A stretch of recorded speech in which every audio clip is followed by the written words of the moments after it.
This is Genesis 42. Joseph's brothers go to Egypt. When Jacob learned that there was grain in Egypt, he said to his sons, "Why do you just keep looking at each other?" He continued. "I have heard that there is grain in Egypt.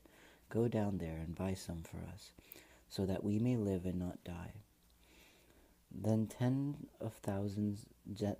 of Joseph's brothers went down to buy grain from Egypt, but Jacob did not send Benjamin, Joseph's brother, with the others, because he was afraid that harm might come to him. So Israel's sons were among those who went to buy grain, for the famine was in the land of Canaan. Also, when Joseph was the governor of the land, the one who sold grain to all its people, so when Joseph's brother arrived, they bowed down to him and with their faces to the ground. As soon as Joseph saw his brothers, he recognized them, but he pretended to be a stranger and spoke harshly to them. "Where do you come from?" he asked. "From the land of Canaan," they replied, "to buy food." Although Joseph recognized his brothers, they did not recognize him. Then he remembered his dreams about them and said to them, "You are spies. You have come to see where our land is unprotected." "No, my lord," they answered. "Your servants have come to buy food. We are all the sons of one man. Your servants are honest men, not spies." "No," he said to them. "You have come to see where our land is unprotected." But they replied, "Your servants were 12 brothers, the sons of one man, who lives in the land of Canaan. The youngest is now with our father, one is no more." Joseph said to them, "This is just as I told you. You are spies.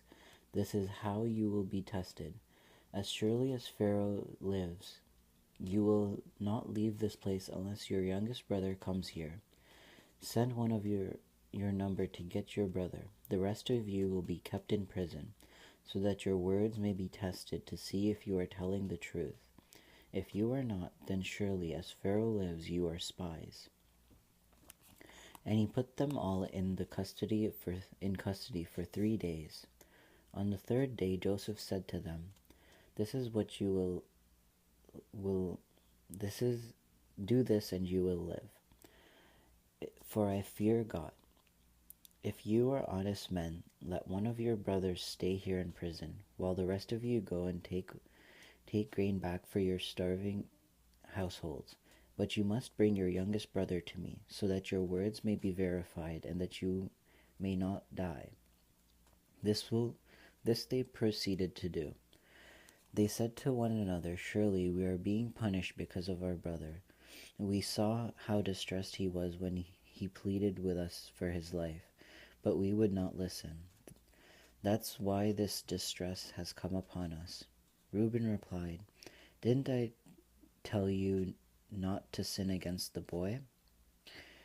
But you wouldn't listen. Now we must give an accounting for his blood." They did not realize that Joseph could understand them, since he was using an interpreter. He turned away from them and began to weep, and then turned back and spoke to them again.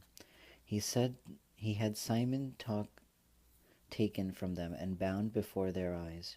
Joseph ordered to fill their bags with grain, to put each man's silver back in his sack, and give them provisions for their journey.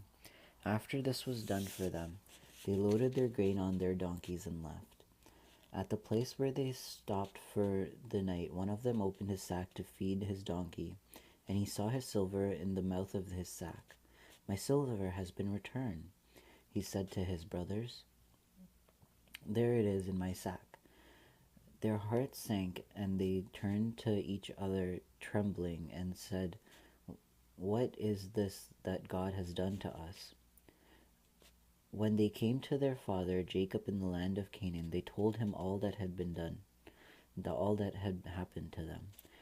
They said, "The man who is lord over the land spoke harshly to us. They treated us as though we were spying on the land. But we said to him, 'We are honest men. We are not spies. We were 12 brothers, sons of one father. One is no more, and the youngest is now with our father in Canaan." Then the man who is lord over the land said to us, "This is how I will know whether you are honest men. Leave one of your brothers here with me, and take good food for your starving households, and go, and bring your youngest brother to me, so I will know that you are not spies, but honest men. When I give your brother back to you, you can trade in the land." As they were emptying their sacks, there in each man's sack was the pouch of silver. When they and their father saw the money pouches, they were frightened. Their father Jacob said to them, "You have deprived me of my children, and Joseph is no more, and Simon is no more, and now you want to take Benjamin? Everything is against me." Then Reuben said to his father, "You may put both of my sons to death if I do not bring him back to you. Entrust him in my care. I will bring him back." But Jacob said, "My son will not go down there with you. His brother is dead, and he is the only one left. If harm comes to him on the journey you are taking, you will bring my gray head down to the grave in sorrow."